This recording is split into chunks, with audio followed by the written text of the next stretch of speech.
Hello friends, आप सभी का स्वागत करते हैं हमारे चैनल ज्योति फन व्लॉग पर। तो आप सब देख रहे हैं दर्द से मोहब्बत भाग 180। इससे पहले इस कहानी के 179 भाग अपलोड हो चुके हैं चैनल पर। अगर आप सब ने नहीं पढ़ा है तो ज़रूर पढ़ लीजिएगा। तो चलिए देखते हैं अब तक आप सब ने पढ़ा था। निर्भय ने नील के कान में धीरे से कहा कि बड़े पापा, आपका ये बहनोई मुझे घूर घूर कर देख रहा है, क्या करूं मैं इसका। तो नील ने भी निहाल की तरफ आंखें दिखाकर उसे आंखें नीचे करने का इशारा किया, लेकिन निहाल भी कहाँ कम था। निहाल तो गुस्से में अब नील को घूर रहा था, जैसे अभी के अभी उसे आंखों ही आंखों में खा जाएगा। अब देखते हैं आगे इस कहानी में क्या होने वाला है। आखिरकार नील ने थोड़ा सा तेज आवाज में कहा कि यार रुद्र और निहाल, तुम दोनों तो ऐसे कह रहे हो जैसे कि तुम्हें पता ही नहीं था कि निर्भय सचादेवा हाउस में गया हुआ है। और ये सुनते ही शोभित ने हैरानी से रुद्र और निहाल की तरफ घूर कर देखा और फिर उन दोनों ने भी अपनी आंखें कसकर बंद कर ली थी। कितनी ही सफाई से नील ने सबको ऐसे ही फंसा दिया था। और फिर नील की बात पर तो अब बंदरों की टुकड़ी जैसे तैसे अपनी हंसी को कंट्रोल कर रही थी। वो तभी हंसी को हंस रही थी, जबकि नील को छोड़कर बाकी वानर सेना तो गुस्से में अब नील को खा जाने वाली नजरों से घूर रही थी।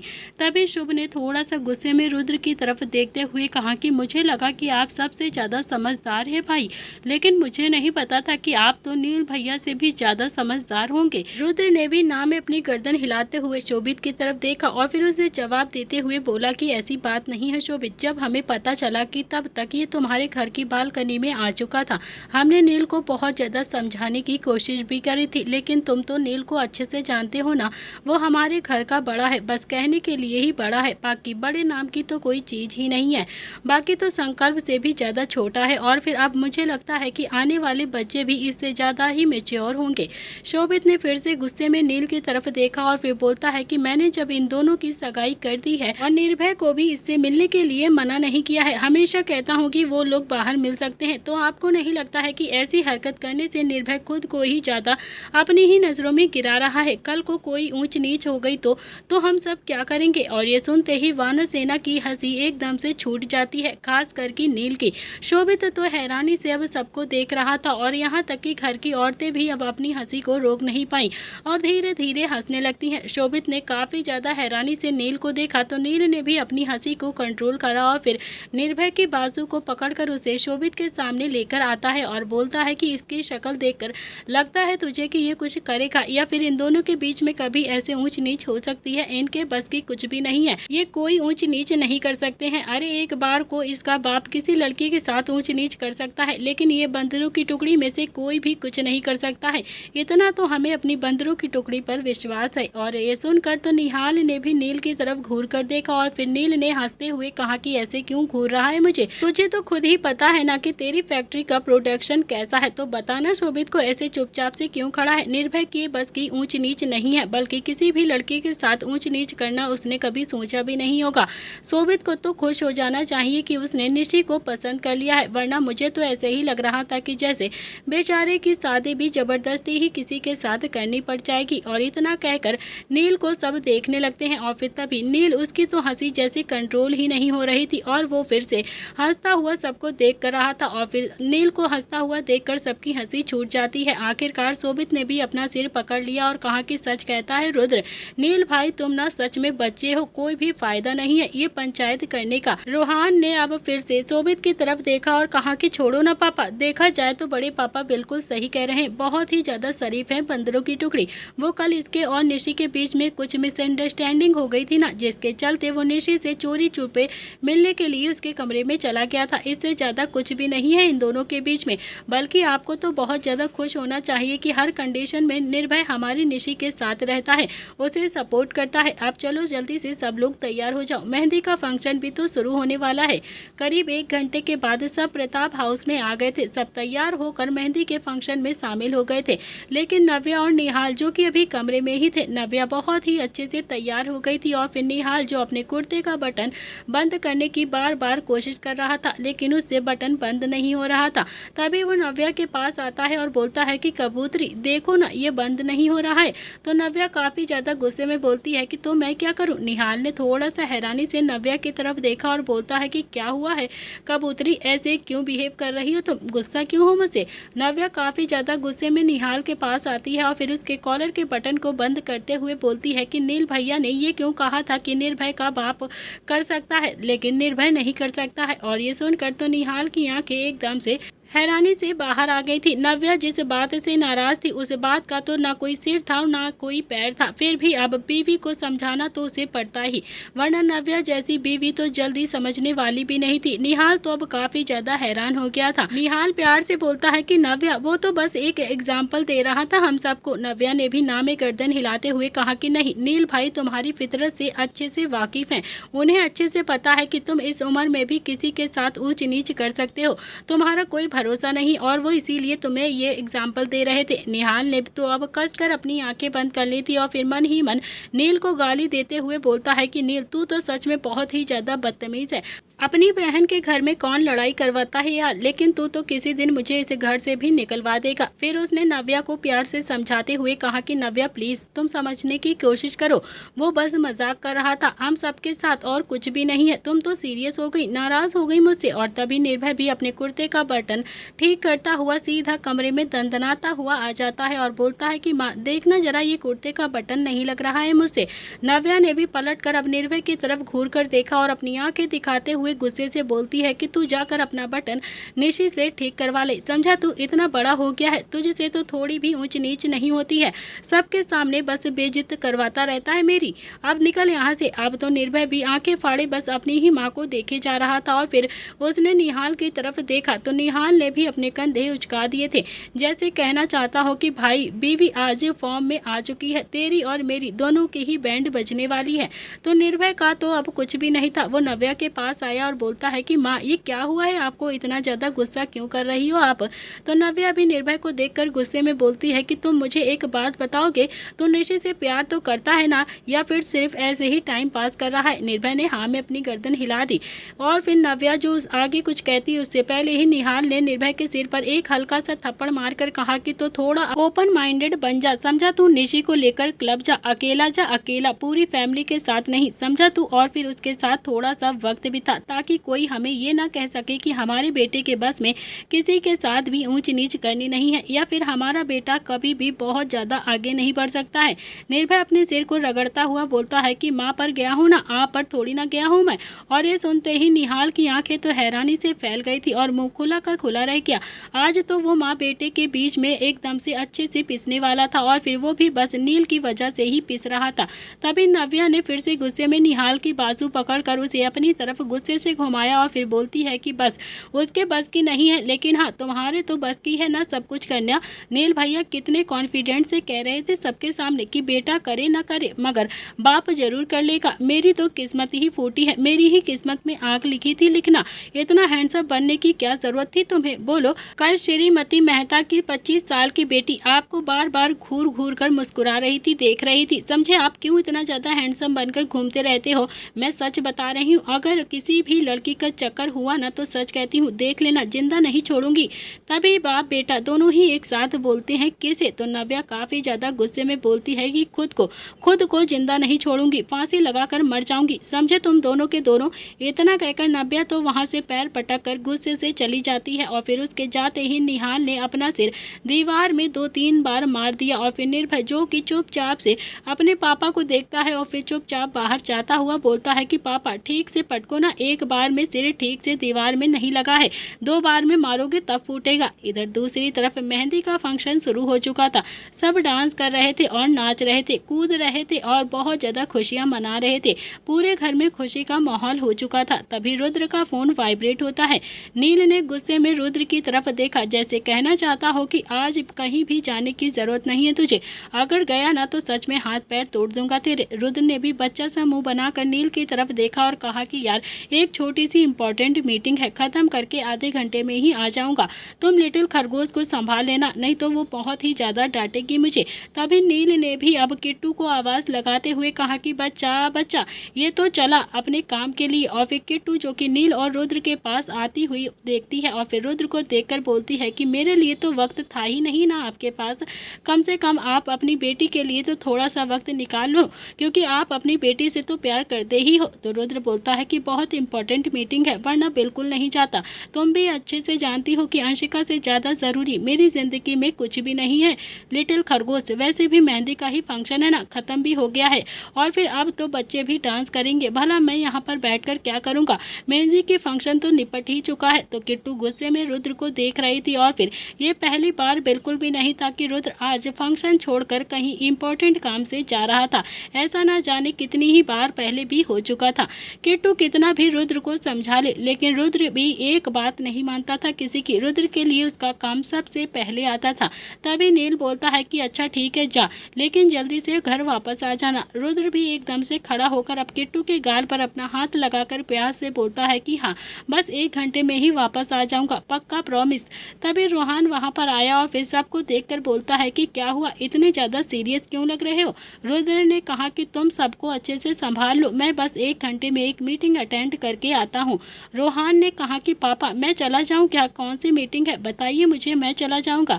रुद्र ने भी ना में अपनी गर्दन हिलाते हुए कहा कि नहीं, तुम यहीं पर रहो, मैं जाता हूँ, मैं खुद ही मीटिंग को अटेंड कर लूँगा। फिर उसने किट्टू को प्यार से देखा और फिर किट्टू ने भी ना चाहते हुए भी अपनी आंखें झपका दी थी और फिर रुद्र को भी जैसे परमिशन मिल ही गई थी और फिर वो भी वहाँ से हवा की तरह चला गया।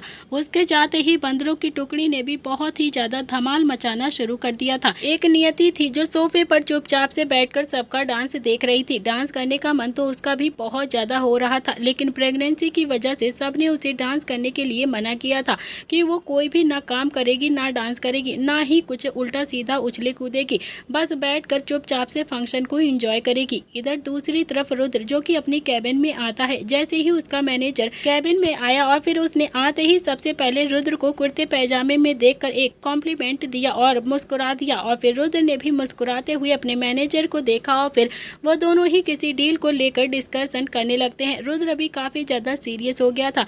करीब 1 घंटे के बाद रुद्र ने मैनेजर को बाय कहा और फिर अब मैनेजर भी वहाँ से चला गया था। रुद्र ने भी अपना लैपटॉप उठाया और फिर वहाँ से जाने लगा और तभी उसकी नज़र अचानक से सीसीटीवी कैमरे की तरफ जाती है। उसने देखा तो एक छोटे से कोने में एक फुटेज चल रही थी जिसमें रोहान अजय सिंघानिया को मार रहा था और फिर रोहान के जाने के बाद निव्यांश ने भी अजय को वार्न किया था। रुद्र अभी ये सब कुछ देख रहा था। रुद्र की आंखें तो हैरानी से फैलाई बस उस सीसीटीवी फुटेज पर घुस जाती हैं। जैसे जैसे वो फुटेज चल रही थी वैसे वैसे रुद्र के चेहरे पर गुस्सा बढ़ता जा रहा था। वो जितना भी बंदरों की टुकड़ी को कंट्रोल करने की कोशिश करता था, बंदरों की टुकड़ी भी उतनी ही ज़्यादा मार पिटाई पर उतारू रहती थी। पहले तो रुद्र को लगता था कि शायद घर के छोटे ही ऐसे काम करते हैं, लेकिन रोहान और निव्यांश दोनों ही बराबर के बदमाश हो चुके थे। अजय को मारने का कोई भी मतलब नहीं बनता था, लेकिन फिर भी रोहान से बर्दाश्त नहीं हुआ था कि अजय ने उसके घर के बड़ों के साथ बदतमीजी करी थी, खासकर उसके पापा के साथ। रुद्र गुस्से में घर आया और फिर घर आकर उसने देखा कि सब डांस करने में काफ़ी ज़्यादा बिजी हैं। रोहान और निव्यांश तो ऐसे नाच रहे थे जैसे उन दोनों ने कुछ किया ही ना हो और फिर थोड़ी देर तक तो रुद्र अपने गुस्से को कंट्रोल करता रहता है और फिर तभी नील उसके पास आकर बोलता है कि यार क्या बात है, 1 घंटा कहा था तूने, तू तो सिर्फ आधे घंटे में ही घर वापस आ गया। चल आजा, बच्चों के साथ एंजॉय करते हैं, हम दोनों भी चलकर डांस करते हैं। रुद्र ने नील की बाजू पकड़ी और फिर उसे सीधा खींचते हुए स्टडी रूम में ले जाने का इशारा किया और फिर नील ने भी अपनी आंखें कसकर बंद कर ली और फिर खुद में ही बड़बड़ाता है कि यार अब कौन से बच्चे ने क्या कर दिया है, ये तो मुझे जिंदा नहीं छोड़ेगा। रुद्र नील को खींचता हुआ स्टडी रूम की तरफ ले आया और फिर वहां ले जाकर बोलता है कि अभी बताता हूँ कि तुम्हारी वजह से घर के बच्चे कितने ज़्यादा बिगड़ रहे हैं। और फिर नील जो कि हैरानी से रुद्र को देख रहा था, रुद्र ने अपने लैपटॉप में उस सीसीटीवी फुटेज को जल्दी से लगाया और फिर उसे ऑन कर दिया और फिर लैपटॉप जो कि नील की तरफ घुमा देता है। अभी भी रुद्र गुस्से से घूर रहा था। नील जैसे जैसे उस फुटेज को देख रहा था वैसे वैसे उसकी आंखें भी बड़ी होती जा रही थी और फिर रुद्र जो कि गुस्से में नील को खा जाने वाली नज़रों से देख रहा था। फुटेज खत्म होने के बाद रुद्र बोलता है कि अब बताओ क्या करूं मैं इन दोनों बच्चों का, बता मुझे वही कर दूंगा। ओबरॉय फैमिली के साथ हमारे अच्छे रिलेशन रिलेशन है, लेकिन क्या करूँ, तुम्हारे ये लाडले भतीजे ने अजय को भी पीट कर वो रिलेशन खराब कर दिया है। ओबरॉय फैमिली पहले ही बहुत ही ज़्यादा फाइनेंशियली क्राइसिस से गुजर रही है ना, और फिर ऐसे में अजय का गुस्सा तो कहीं ना कहीं लाजमी भी था, उसके गुस्सा आना ज़रूरी भी था। लेकिन क्या करूँ रोहान, उसने तो जाकर उसका जबड़ा ही तोड़ दिया है। अब तू मुझे बताएगा कि मैं रोहान का क्या करूँ, या फिर मैं रोहान को सबके सामने खींच कर एक थप्पड़ मार दूँ, या फिर उसके चलते मैं इस बिजनेस को ही बंद कर दूँ। कितने हाथ चलते हैं इस लड़के के यार। अरे रोहान को तो छोड़ो, ये देखो छोटे पैंथर देखने में इतना ज़्यादा सीधा लगता है, जैसे अपने बाप को भी पीछे छोड़ दिया हो, अपने बाप की परछाई हो। हाथ उठाने में जरा भी नहीं सोचता है ये। नील कुछ भी नहीं बोलता है और फिर तभी स्टडी रूम का गेट खुलता है। दोनों ने ही स्टडी रूम के गेट की तरफ देखा तो वहाँ पर शुभ और निहाल दोनों ही खड़े हुए थे। दोनों ने ही एक साथ नील को देखते हुए कहा कि क्यों बुलाया है आपने हमें। तो नील ने भी बच्चा सा मुंह बनाकर उन दोनों को देखा और फिर अंदर आने का इशारा किया। दोनों ही अब चुपचाप से अंदर आ जाते हैं और फिर रुद्र ने दोनों को देखते हुए कहा कि आओ आओ, तुम दोनों भी आ जाओ। तुम दोनों को भी ये लगता है ना कि हमारे घर के बच्चे बहुत ही ज़्यादा अच्छे हैं, बहुत ही ज़्यादा शरीफ हैं। ये देखो रोहान और निव्यांश को दोनों ने ही मिलकर क्या किया है, क्या गुण खिला रहे हैं। शुभ और निहाल दोनों ही उस फुटेज को देख रहे थे और वो दोनों भी बहुत ज़्यादा हैरान हो गए थे कि रोहान ने बस इतनी सी बात पर अजय को पीट दिया था, वो भी इतना ज़्यादा। उसने वानर सेना के साथ थोड़ी सी बदतमीजी कर दी थी और फिर तभी नील भी चुपचाप से बाहर से निकलने का फिराक में आ चुका था। वो जैसे तैसे एक कदम गेट की तरफ बढ़ाता है, तभी रुद्र ने गुस्से में कहा कि नील कोशिश भी मत करना यहाँ से जाने की, समझा तू। मेरा दिमाग बहुत ही ज्यादा खराब है। अब कुछ क्यों नहीं बोलता है, बोलना अब क्यों बोलती बंद है, हर बार उन्हें बचा लेता है तू। अरे उस दिन रहने देते ना पुलिस स्टेशन में तो अकल आ जाती इन सबके, लेकिन तू ही है जो उन्हें बचा कर घर पर लेकर आ गया था। अगर ऐसे ही चलता रहा ना तो फिर हमारा बिजनेस भी एकदम से ठप हो जाएगा, क्योंकि सबके साथ तो हमारे रिलेशन खराब हो जाएंगे इन दोनों की वजह से। जरा सोचो, अगर ओबरॉयज ने मार्केट में ये खबर फैला दी तो फिर रोहान के पास जो भी डील लेकर आता है ना, रोहान उसकी पिटाई कर देता है तो फिर हमारे बिजनेस पर कितना ज़्यादा असर पड़ेगा। कोई भी हमारे साथ डील तक नहीं करने आएगा। और फिर ये बात बंदरों की टुकड़ी के समझ में आती ही नहीं है। बिजनेस करना इतना भी आसान नहीं है जितना कि ये लोग सोचते हैं। मैंने मेरे पापा के गिरे हुए बिजनेस को बड़ी ही मुश्किल से उठाया है और फिर अब ये दोबारा से उसे गिराने पर लगे हुए हैं। सच कहता हूँ नील, अगर इस बार बिजनेस डिस्ट्रॉय हुआ ना तो हम सब मिलकर भी उसे उठा नहीं पाएंगे, बहुत ज़्यादा प्रॉब्लम्स आएंगी। नील तो अपनी आदत से मजबूर था। वो प्यार से बोलता है कि यार मैं समझाऊंगा ना अपने बच्चों को, तू इतना ज़्यादा परेशान क्यों हो रहा है, तू इतना ज़्यादा बड़बड़ा क्यों रहा है। अब रोहान से नहीं हुआ बर्दाश्त, उसने तेरे साथ बदतमीजी करी थी तो मार दिए होंगे दो हाथ। रुद्र ने नील की उंगली दिखाते हुए कहा कि तेरी इसी वजह से वो बच्चे हाथ से निकल रहे हैं हमारे। तुझे याद है ना जब हम गलती करके घर पर आते थे तो दादा दादी से कितनी ज़्यादा डांट पड़ती थी, हमें कितनी मार पड़ती थी, और लेकिन उन्हें एक थप्पड़ भी बर्दाश्त नहीं होता था। सच कहता हूँ मन कर रहा है कि अभी जाकर रोहान को सबके सामने थप्पड़ मार दूँ और बहुत ज़्यादा पिटाई करूँ उसकी। लेकिन आशिका की शादी है आज, अगर उसे मैं कुछ भी कहूँगा तो पूरी फैमिली मुझे ही मुँह बनाकर घूरने लगेगी, मुझे ही दोष देगी। लेकिन रोहान की गलती कोई भी नहीं मानेगा। निहाल धीरे से खुद में ही बड़बड़ाते हुए बोलता है कि रोहान तेरा ही तो बेटा है, जितना गुस्सा तुझे आता है उतना ही गुस्सा रोहान को भी आता है। अब इसमें किसी की भी गलती नहीं है। रुद्र ने भी गुस्से में निहाल को घूर कर देखा तो निहाल इधर उधर देखने लगता है। रुद्र ने फिर शुभ की तरफ इशारा करते हुए कहा कि दोनों ही भाइयों को बुला कर लेकर आओ अभी के अभी, मैं बात करूंगा इन दोनों से और फिर कोई कुछ भी नहीं बोलेगा, कुछ भी नहीं। अगले 10 मिनट में रोहान और निव्यांश दोनों ही स्टडी रूम में नजर झुकाकर खड़े हुए थे और फिर रुद्र जो कि हाथ बांधकर उनके सामने खड़ा हुआ था काफी ज्यादा गुस्से से घूर रहा था। रुद्र बोलता है कि तुम दोनों के पास कोई सफाई है या फिर ठान लिया है कि हमारे साथ कोई भी डील करने के लिए आएगा तो तुम दोनों उसकी पिटाई करके उसे भगा दोगे। निव्यांश ने थोड़ी सी नजर उठाई और फिर धीरे से बोलता है कि चाचू मैंने तो हाथ भी नहीं लगाया था, मुझे नहीं पता, मेरे हाथ लगाने से पहले ही रोहान ने उसे तसल्ली से पीट दिया था, मेरा एक भी हाथ उसे नहीं लगा है। रुद्र ने फिर से रोहान की तरफ देखा और फिर रोहान की नजरें जो कि अभी जमीन पर थीं, रुद्र ने अगले ही पल रोहान के कॉलर को पकड़कर उसे हिलाते हुए कहा कि तुमसे ही पूछ रहा हूं मैं, क्या सोचकर तुमने उस पर हाथ उठाए थे, क्या सोचकर हाथ उठाते हो, क्या सोचकर तुम्हारा हाथ तुम्हारे काबू में नहीं रहता है। कम से कम सफाई में 2 बात तो कहो, वरना मेरा दिमाग अब और भी ज्यादा खराब हो जाएगा। तो रोहान तुम्हें मैं घर से निकाल दूंगा अगर जरा सा भी दिमाग खराब हुआ मेरा, फिर अपनी रूही को लेकर फ्लैट में जाकर शिफ्ट हो जाना, इस घर में आना बिल्कुल बंद करवा दूंगा तुम्हारा। रोहान ने धीरे से अपनी नज़र उठाई और फिर नील की तरफ देखा तो नील तो अभी बेचारा बेबस नज़रों से उन दोनों को ही प्यार से देखे जा रहा था और फिर एकदम से चुप रहने का इशारा भी कर रहा था ताकि बात आगे ना बढ़ जाए। इतने में ही रुद्र ने अपने पीछे देखा जहाँ पर नील अभी दोनों ही भाइयों को चुप रहने का इशारा कर रहा था, आंखों ही आंखों में उन दोनों को समझा रहा था। रुद्र काफ़ी ज़्यादा गुस्से में नील को देखकर बोलता है कि नील, हमेशा बच्चों को बचाने से गलतियाँ माफ़ नहीं होती हैं यार। रोहान या तो अपनी सफाई देगा या फिर मैं इसे आज घर से बाहर निकाल दूंगा, बहुत ज़्यादा पिटाई करूंगा इसकी, क्योंकि मुझसे भी बर्दाश्त नहीं हो रहा है अब कि मेरी इमेज मेरे ही बेटे की वजह से ऐसे सरेआम खराब हो जाए। आखिरकार रोहान ने भी फिर अपनी चुप्पी तोड़ते हुए कहा कि पापा, मुझसे बर्दाश्त नहीं हुआ था कि वो आपसे इतनी ज़्यादा बदतमीजी से बात कर रहा था, आपको पता नहीं क्या क्या बोले जा रहा था, और फिर कोई आपसे बदतमीजी करेगा ना तो मैं उसे जान से मार दूंगा। मुझसे बर्दाश्त नहीं होता है कि मेरे सामने कोई मेरे पापा की बेइज्जती करे। इतना कहकर उसने रुद्र की आंखों में देखा और फिर रुद्र को तो रोहान के अंदर अभी 20 साल पहले वाला रुद्र नजर आ रहा था, जिसके अंदर अभी इतना ही ज़्यादा गुस्सा हुआ करता था। रुद्र भी अपने पापा के खिलाफ कुछ नहीं सुन सकता था, उसकी फैमिली को कोई भी हाथ लगा दे तो वो भी उसे जान से मारने के लिए तैयार हो जाया करता था। लेकिन उम्र के साथ साथ रुद्र ने बहुत ही चीज़ों को एक्सपीरियंस भी कर लिया था और फिर एक्सेप्ट भी कर लिया था। धीरे धीरे उसका गुस्सा भी कम होता चला गया और चीज़ों को समझने की मैच्योरिटी भी आ गई थी। जो वो थोड़ा बहुत गुस्सा आता था बस नील पर काबू कर लेता था। उसे इतना तो समझ में आ ही गया था कि गुस्से से काम बिल्कुल भी नहीं चलता है, बल्कि जितना काम वो प्यार से किसी के साथ करवा सकते हैं उतना गुस्से में कभी भी नहीं करवा सकते हैं।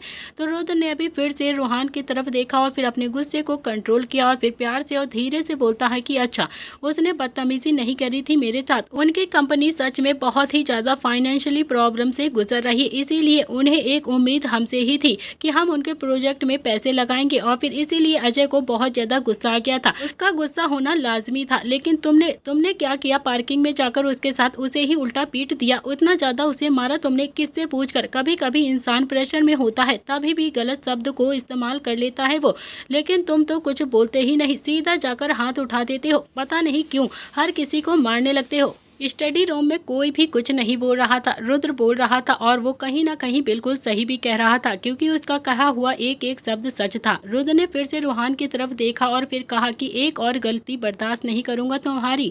रोहान, याद रखना, तुम अगर मुझे फ्यूचर में गलती से भी पता चल गया ना कि तुमने किसी पर हाथ उठाया है, तुमने कोई और गलती की है या फिर आगे तुमने कोई भी गलती से किसी पर बुरा भला करके हाथ भी उठाया तो मुझसे बुरा कोई नहीं होगा। रोहान ने भी एक बार फिर से अकड़ कर अपने पापा की आंखों में आंखें डालकर देखा और कहा कि पापा, अगर आगे से किसी ने भी आपके साथ बदतमीजी करी ना तो इस बार मारूंगा नहीं, उसे जान से मार दूंगा, जान से सीधा स्वर्ग लोक पहुंचा दूंगा।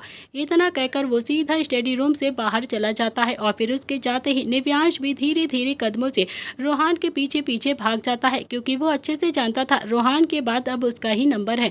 रुद्र तो हैरानी से उन दोनों ही भाइयों को जाता हुआ देख रहा था।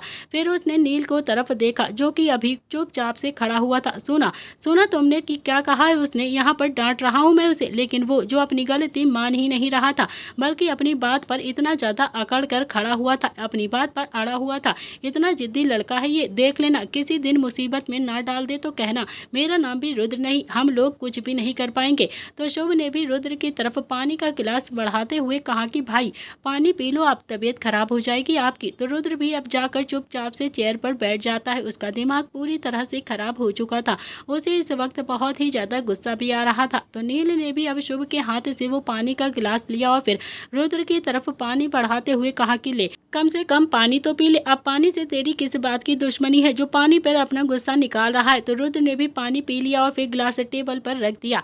निहाल भी प्यार से आगे आता है और फिर रुद्र की तरफ देखते हुए बोलता है कि यार मैं बात करूंगा उसे, रोहान से, आगे से अब वो ऐसा कभी भी कुछ नहीं करेगा जिससे हमें जरा सी भी प्रॉब्लम हो। रुद्र ने निहाल की तरफ देखते हुए कहा कि जो लड़का अभी अभी मेरे सामने मुझे आंखों में आंखें डालकर जवाब देकर गया है ना, तुझे लगता है कि वो समझेगा, तेरी बात समझेगा वो कि बिजनेस बिजनेस कैसे होते हैं उसे कभी भी समझ में नहीं आएगी। अगर ऐसे ही चलता रहा ना निहाल, तो सच कहता हूँ वो वक्त दूर नहीं है जब हम सब भी सड़क पर बैठकर भीख मांग रहे होंगे। हम सब के हाथों में भी एक एक कटोरा होगा। ये सुनते ही शुभ और नील को तो एकदम से हंसी आ गई थी और फिर रुद्र भी गुस्से से उन दोनों को घूर रहा था। शुभ रुद्र के करीब खड़ा था, इसीलिए उसने शुभ के सिर पर एक मारकर कहा कि मजाक नहीं कर रहा हूँ, मैं सच कह रहा हूँ। बिजनेस करने में सबसे ज्यादा पेशेंस की जरूरत होती है, सबसे ज्यादा गुस्से को कंट्रोल करने की हिम्मत होनी चाहिए। वो इस लड़के के अंदर बिल्कुल भी नहीं है। मुझे तो यकीन ही नहीं आता है कि इसने सचादेवा फैमिली के बिजनेस को थोड़ा भी आगे कैसे बढ़ाया होगा।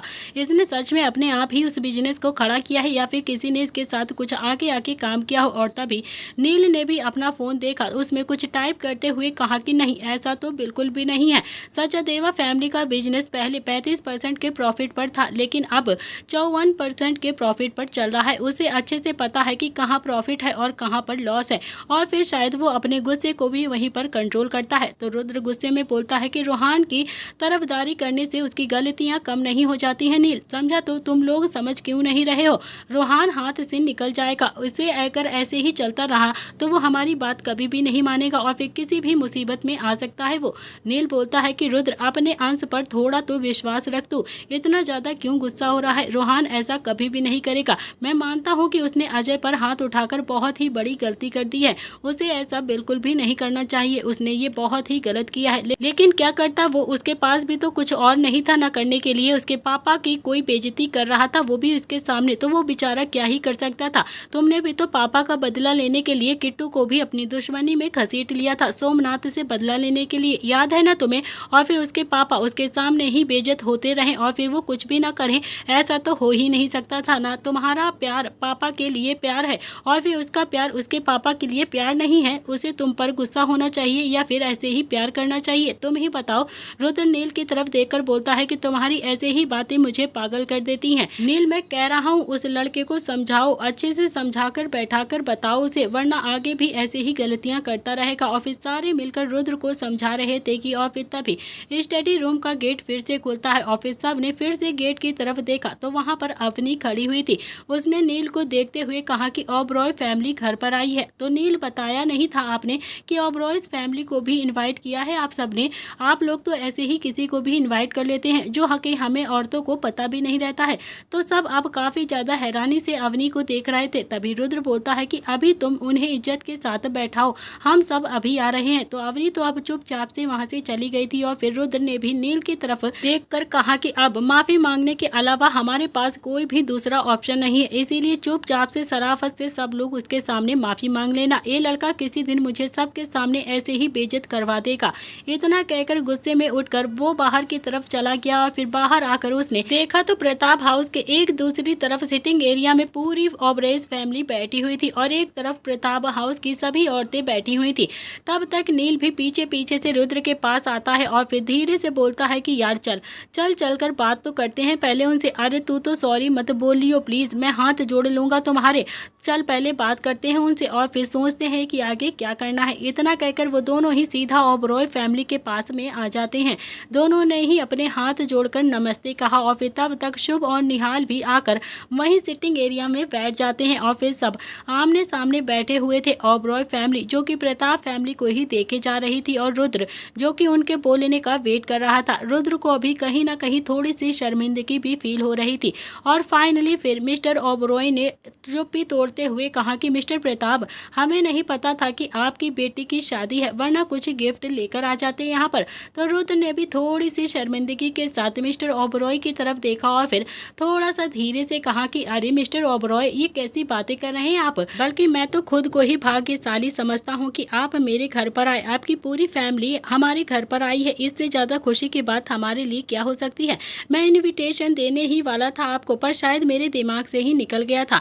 मिस्टर ओबरॉय बोलते हैं कि इनविटेशन तो हमें मिला ही है, आप ही ने तो हम लोगों से मिलने की इच्छा जताई है ना, आप लोग ही तो हमसे मिलना चाहते थे और फिर आपकी तरफ से ही तो इनविटेशन कार्ड आया है। ये सुनकर तो रुद्र और नील दोनों ही एक दूसरे को देखने लगे थे, जैसे पूछ रहे हो कि क्या तूने बुलाया था इन्हें? तो नील ने भी ना में अपनी गर्दन हिला दी, जैसे कहना चाहता हो कि भाई मैंने तो नहीं बुलाया है इन्हें, तो फिर किसने बुलाया है? तो रुद्र ने फिर से निहाल और शुभ की तरफ देखा तो उन दोनों ने भी ना में अपनी गर्दन हिला दी थी। और फिर रुद्र फिर से मिस्टर ओबरॉय की तरफ देखकर बोलता है कि वो सब कुछ छोड़िए, आप ये बताइए कि क्या लेंगे आप? चाय कॉफ़ी क्या मंगवाऊँ आपके लिए? इतना कहकर उसने किट्टू की तरफ देखते हुए कहा कि किट्टू, कुछ लेकर आओ हमारे मेहमानों के लिए, कुछ चाय पानी का इंतज़ाम करो। तो किट्टू ने भी हाँ में अपनी गर्दन हिलाई और फिर थोड़ी ही देर में किट्टू, रूही, अवनी तीनों ही मिस्टर ओबरॉय की फैमिली के सामने चाय नाश्ता लेकर आ जाती हैं। उन्होंने वो सब कुछ टेबल पर रख दिया और फिर तभी अवनी धीरे से बोलती है कि हमें नहीं पता था कि सिया को अजय पसंद है। अगर पता होता तो हम कब का इसका रिश्ता इसके साथ जोड़ देते। और ये सुनकर तो सबकी आंखें हैरानी से फैल गई थी, लेकिन उन्हें इतना तो समझ में आ गया था कि फैमिली इसीलिए यहाँ पर आई है क्योंकि सिया जिस लड़के को पसंद करती है वो अजय ही है। और फिर अजय का नाम सुनकर रुद्र का दिमाग और भी ज्यादा खराब हो गया था। फिर उसने अजय की तरफ घूर कर देखा तो अजय ने भी मुस्कुराते हुए एक एटीट्यूड के साथ एक मीठी सी मुस्कुराहट रुद्र को पास कर दी और फिर हाथ जोड़कर रुद्र की तरफ देखकर बोलता है कि सॉरी अंकल, उस दिन के लिए माफ़ी चाहता हूँ आपसे, प्लीज़ मुझे माफ़ कर दीजिए। वो मैं थोड़ा ज़्यादा ही परेशान हो गया था और फिर मेरा दिमाग काम करना बिल्कुल बंद कर गया था, इसीलिए आपके साथ थोड़ी सी बदतमीज़ी कर गया था, प्लीज़ माफ़ कर दीजिए मुझे।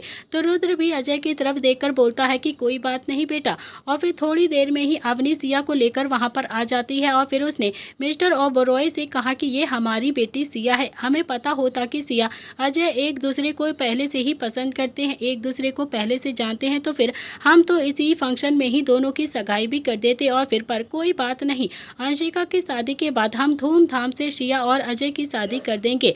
आपको कोई भी एतराज़ तो नहीं है ना इन दोनों की शादी इतनी जल्दी होने से? तो मिस्टर ओबरॉय भी अब अवनी की तरफ देखकर बोलते हैं कि अरे नहीं नहीं, हमें क्यों एतराज़ होगा, हमें कोई भी एतराज़ नहीं है, हमें तो नाज है कि हमारे अजय को सिया पसंद आ गई, उसने सिया जैसी बच्ची को पसंद किया है। हमारा रिश्ता प्रताप फैमिली से पहले से ही जुड़ा रहेगा और भी ज़्यादा मजबूत हो जाएगा। सिया ने भी मुस्कुराकर अजय की तरफ देखा और फिर अजय भी मुस्कुराकर सिया को ही देख रहा था।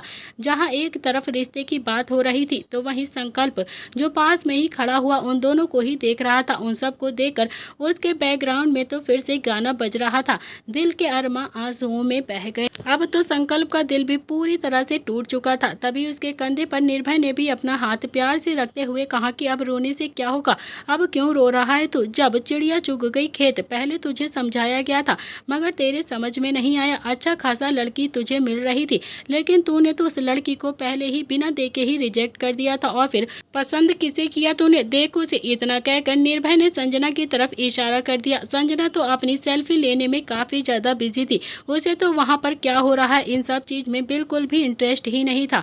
तो संकल्प ने भी अब हल्का से चिढ़कर बोलता है कि यार मुझे थोड़ी ना पता था कि मुझे छोड़कर पूरे घर को सिया पसंद आ जाएगी। दोनों ही आपस में बड़बड़ाने लगते हैं। इधर रात का वक्त हो चुका था, मेहंदी का फंक्शन भी खत्म हो ही चुका था। सिया और अजय की शादी भी लगभग फिक्स हो चुकी थी। ओबरॉय फैमिली भी अब प्रताप हाउस से जा चुकी थी। संकल्प जो कि मुंह फुलाकर अब गार्डन के झूले पर बैठा हुआ झूला झूल रहा था, उसका दिमाग तो अब बहुत ही ज्यादा खराब हो चुका था। उसके बिल्कुल सामने करीब 10 कदम की दूरी पर सिया फोन पर अजय से हंस हंस कर बातें कर रही थी और बहुत ही ज्यादा खुश लग रही थी। सिया जितना भी ज्यादा हंसती, संकल्प का दिल उतना ही ज्यादा जलता रहता है। और फिर तभी संकल्प जो कि सिया को ही निहार रहा था, पिस्ता कलर के लहंगे में सिया बहुत ही ज्यादा खूबसूरत लग रही थी। उसने पहली बार ही सिया को ऐसे हंसते हुए देखा था, इसीलिए उसे बहुत ही ज़्यादा बुरा भी लग रहा था। वो किसी और से बात कर रही थी और फिर इसमें दो राय बिल्कुल भी नहीं थी कि सिया सच में बहुत ही ज़्यादा खूबसूरत भी थी। संकल्प ने संजना की खूबसूरती के सामने सिया की खूबसूरती को इग्नोर कर दिया था, लेकिन अब उसे समझ में आ रहा था कि सिया की खूबसूरती सिर्फ बाहर ही नहीं है बल्कि वो अंदर से भी बहुत ज़्यादा खूबसूरत है। और फिर इसी बात का शौक आज संकल्प झूले पर बैठकर अपना मुंह फुलाकर मना रहा था। तभी तो एक ही दिन में पूरी फैमिली सिया की ही तारीफ करने लगी थी। सिया सच में बहुत ही ज्यादा मासूम थी। संकल्प बहुत ही शिद्दत से सिया को ऊपर से नीचे तक घूर कर देख रहा था और फिर उसे अब तो खुद पर बहुत ही ज्यादा गुस्सा आ रहा था कि अगर उस वक्त वो सिया को रिजेक्ट ना करता, उस वक्त वो उसे पसंद कर लेता तो शायद सिया उसी के पास आज उसके साथ झूले पर बैठी हुई झूला झूल रही होती, उसके साथ मुस्कुरा कर ऐसे ही बातें कर रही होती। लेकिन अब अफसोस से ये गोल्डन चांस संकल्प के हाथ से निकल चुका था, वो भी उसकी जरा सी इग्नोरेंस की वजह से। तो संकल्प के पहले भी कई बार ऐसे ब्रेकअप हुए थे, लेकिन उसे इतना ज़्यादा दर्द कभी भी नहीं हुआ था जितना कि आज हो रहा था। आज कुछ ज़्यादा ही दर्द संकल्प के दिल में उमड़ रहा था, जबकि उसके और सिया के बीच में तो अभी कुछ भी नहीं था। मगर फिर भी संकल्प को बिल्कुल भी अच्छा नहीं लग रहा था कि सिया उसे छोड़कर ऐसे अजय के साथ शादी कर रही है। और फिर अभी तो उसे इस बात से जलन हो रही थी कि सिया बहुत ही ज़्यादा खुश लग रही थी अजय से बात करके। संकल्प सिया को निहार रहा था। निर्भय जाकर उसके बराबर में ही बैठ गया और फिर उसे पता भी नहीं चला। और फिर उसने संकल्प के कंधे पर अपना हाथ रखकर प्यार से कहा कि क्या सोच रहा है तू, इतना ज़्यादा उदास क्यों बैठा है यहाँ पर। तो संकल्प का ध्यान अब निर्भय पर जाता है और फिर उसके सीने से लगकर वो तेज तेज से रोने लगता है, अपने दिल का दर्द उसे बताने लगता है। तो निर्भय के दिल की धड़कनें तो अब एक सेकंड के लिए रुक गई थी। उसने बहुत ही प्यार से संकल्प को समझाते हुए कहा कि ओए पागल हो गया है क्या तू, इतना ज़्यादा दुख मनाएगा तो किसी के दूर जाने से रो क्यों रहा है तू ऐसे लड़कियों की तरह। संकल्प झूठ मूठ के रोते हुए बोलता है कि यार मेरा दिल टूट गया है निर्भय, मेरे दिल के टुकड़े हो गए हैं, किसको सुनाऊं हाल ये दिल बेकरार का, बुझता हुआ चिराग हूँ अपनी मजार का। निर्भय को तो अब संकल्प की ऐसी बातें सुनकर बहुत ही ज़्यादा हंसी आ जाती है और वो तेज तेज हंसने लगता है। और फिर उसने संकल्प को थोड़ा सा धक्का देते हुए कहा कि अबे कौन सा दिल जो कि अभी ठीक से जुड़ा भी नहीं है, और फिर तू कौन सा दिल उसके साथ डेट पर चला गया था, कौन सा तू उसे शॉपिंग पर लेकर जाता था, वो तो तुझे नज़र भरकर अभी देखी भी नहीं है। और फिर तू है जो कह रहा है कि तेरा दिल टूट गया, तेरा दिल ऐसे ही बिना जुड़े ही टूट गया क्या। तो संकल्प ने अभी अपने सीने पर हाथ रखकर बड़े ही मोहब्बत के साथ सिया को निहारते हुए प्यार से कहा कि यार वही तो कह रहा हूँ यार, उसने आंख उठाकर भी नहीं देखा है मुझे, और फिर अगर गलती से भी वो जरा सा मुझे आंख उठाकर देख लेती तो अब तो दिल के टुकड़े चूरे में बदल जाते मेरे। तो निर्भय अब हल्के से गुस्से में बोलता है कि अबे तुझे तो रोज ही प्यार होता रहता है ऐसे सबसे, और फिर आज पहली बार तो तुझे दर्जन बार प्यार हो चुका है। तो मुझे ना तेरी बातों पर बिल्कुल भी यकीन नहीं आ रहा है कि तू सच में शोक मना रहा है या फिर नाटक कर रहा है।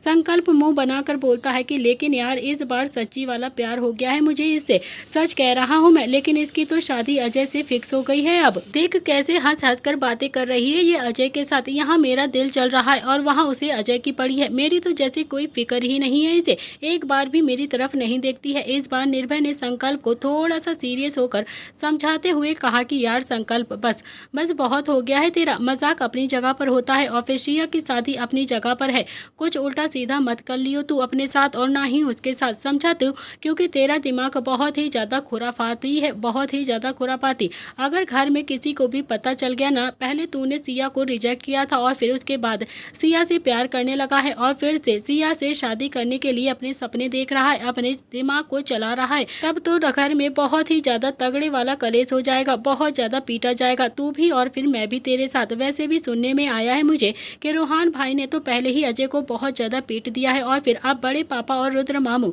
दोनों ही ओबरॉय फैमिली के साथ अच्छे रिलेशन बनाना चाहते हैं, उनके साथ अपने रिलेशन को ख़राब नहीं करना चाहते हैं। और फिर अगर इन सब के बीच में तू भी आ गया ना, तो फिर सच कहता हूँ भाई तेरी ऐसी चटनी बनने वाली है ना, तो फिर पूछ ही मत मुझसे। इसीलिए अपने दिल के अरमान को यहीं पर दबा ले, पहले तो गलती करता है तू और फिर अपने दिमाग में खुराफाती सोचता रहता है, इसीलिए जो कुछ भी है ना यहीं पर जिंदा जला दे उसे। इतना कहकर निर्भय वहां से उठकर जाने लगा, पर तभी संकल्प ने निर्भय का हाथ पकड़कर उसे आंखें मारते हुए गुस्से से कहा कि यार तुझे ऐसा क्यों लगता है कि मैं सिया को इतनी आसानी से अजय का हो जाने दूंगा, मैं उसे इतनी आसानी से अपनी ज़िंदगी से निकाल दूंगा। देख ले सिया को आज वो आखिरी बार अजय से बात कर रही है और फिर उसके बाद वो कभी भी अजय से बात नहीं करेगी, ये वादा कर रहा है मैं तुझसे।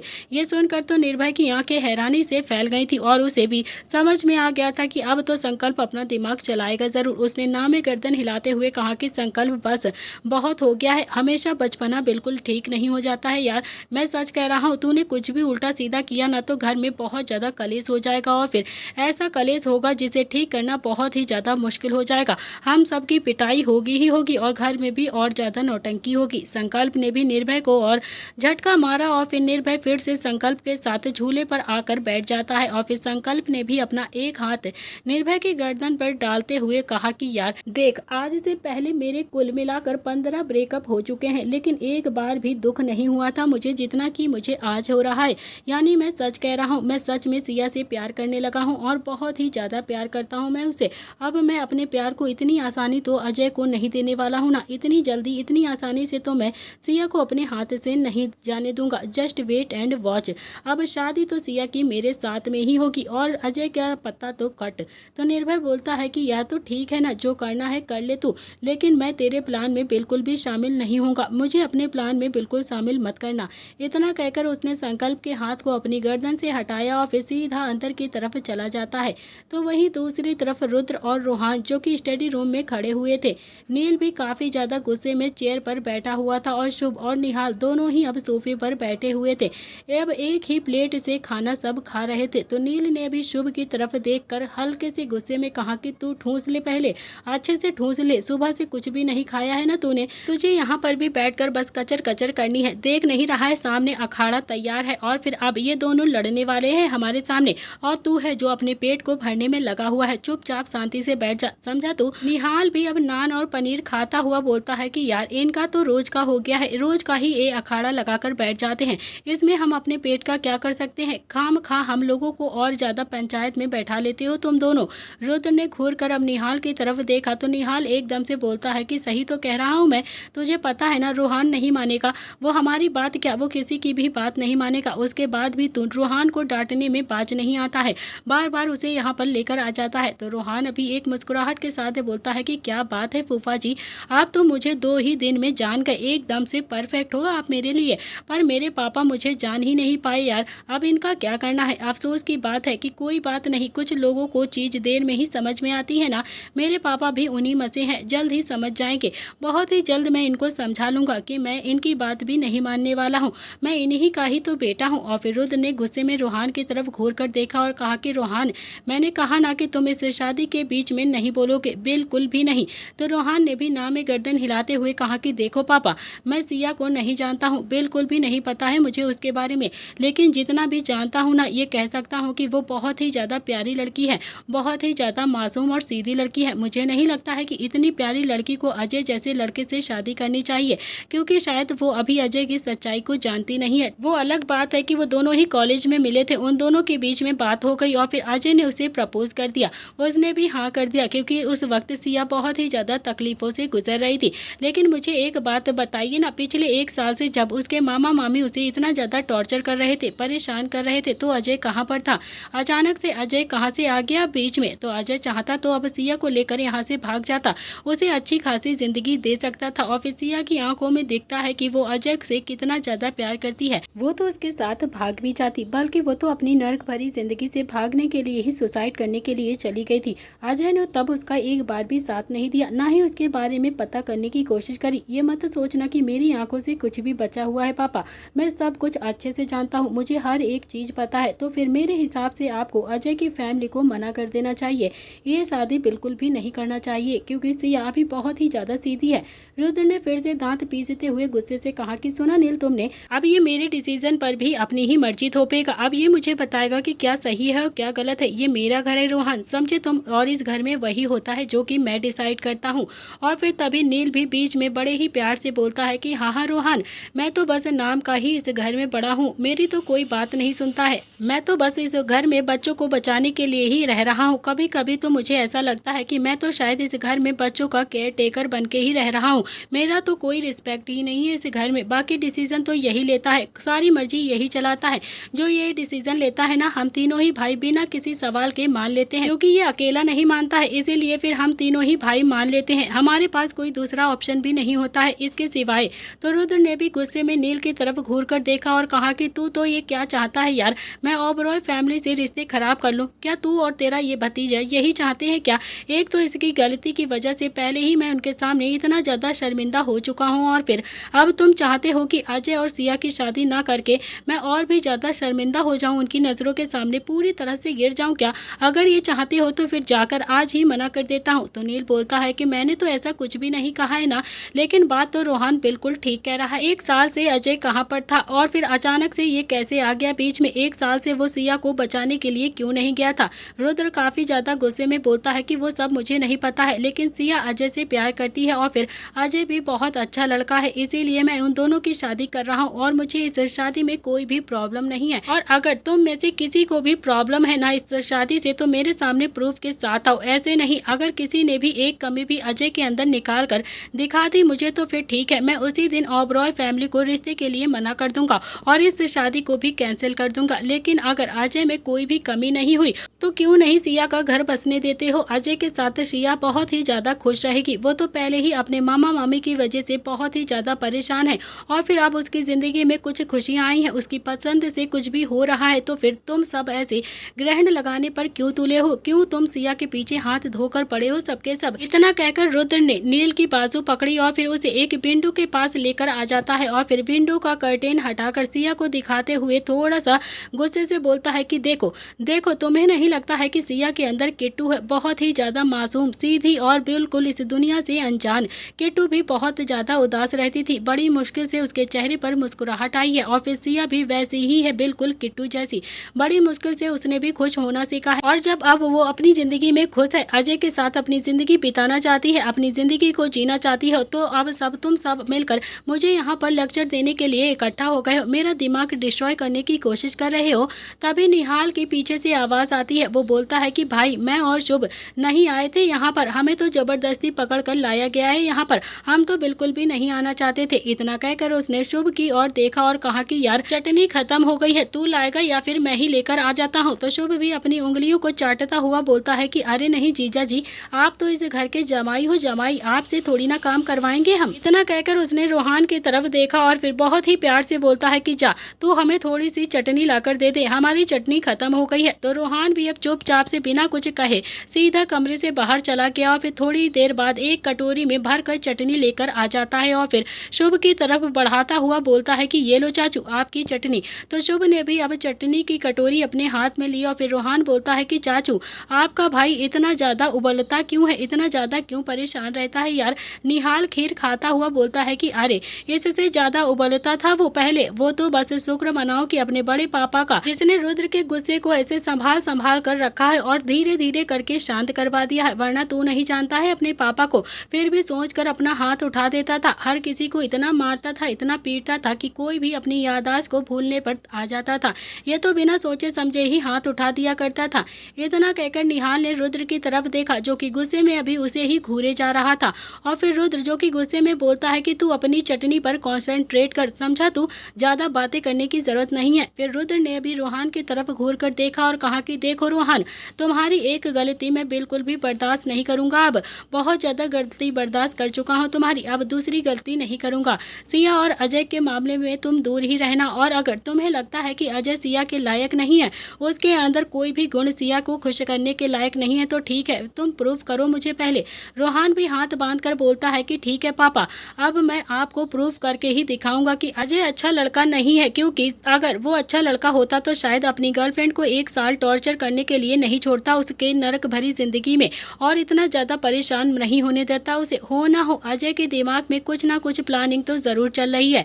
तो रुद्र भी गुस्से से दांत पीसते हुए बोलता है नील की तरफ देखकर, नील समझा ले तू इसे, मेरा बीपी हाई हो रहा है, अब बहुत ही ज्यादा गुस्सा आ रहा है मुझे। तो रोहान ने भी मुस्कुरा कर अपने पापा को देखा और कहा कि पापा आप बेकार में ही अपना बीपी हाई कर रहे हो, अभी हमारे बीच में डील हुई है ना कि मैं प्रूफ लेकर आऊंगा तो आप इस शादी को मना कर दोगे, आप खुद इस शादी के लिए मना करने जाओगे ओबरॉयज फैमिली में।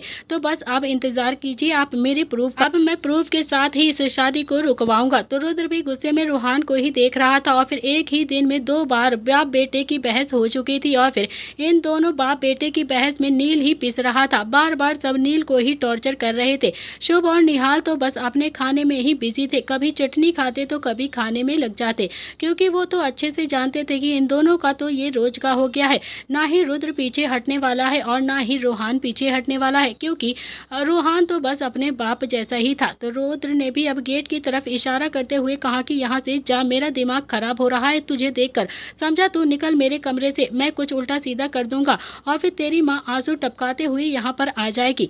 तो रोहान ने भी एक मुस्कुराहट रुद्र को पास की और फिर आंख मारकर चला गया। उसके जाते ही रुद्र जो कि अब नील को आंखें फाड़ कर देखने लगता है और उसे बहुत ही ज्यादा गुस्सा आ रहा था। नील को ऐसे देख रहा था जैसे अभी के अभी उसे खा जाएगा। फिर वो दांत पीसते हुए बोलता है कि ये हो ना हो तुझ पर ही गया है या फिर शुभ पर गया है, मेरे तो इसके अंदर एक भी लक्षण नहीं दिखाई देते हैं।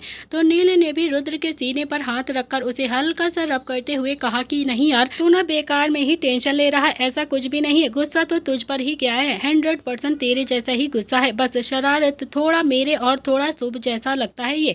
तो दोस्तों इसी के साथ इस कहानी का आज का एपिसोड यहाँ पर समाप्त होता है। कैसा लगा आपको आज का एपिसोड प्लीज़ कमेंट बॉक्स में ज़रूर बताइएगा। क्या रूहान रुकवा पाएगा सिया और अजय की शादी, और क्या होगा संकल्प के दिल का हाल,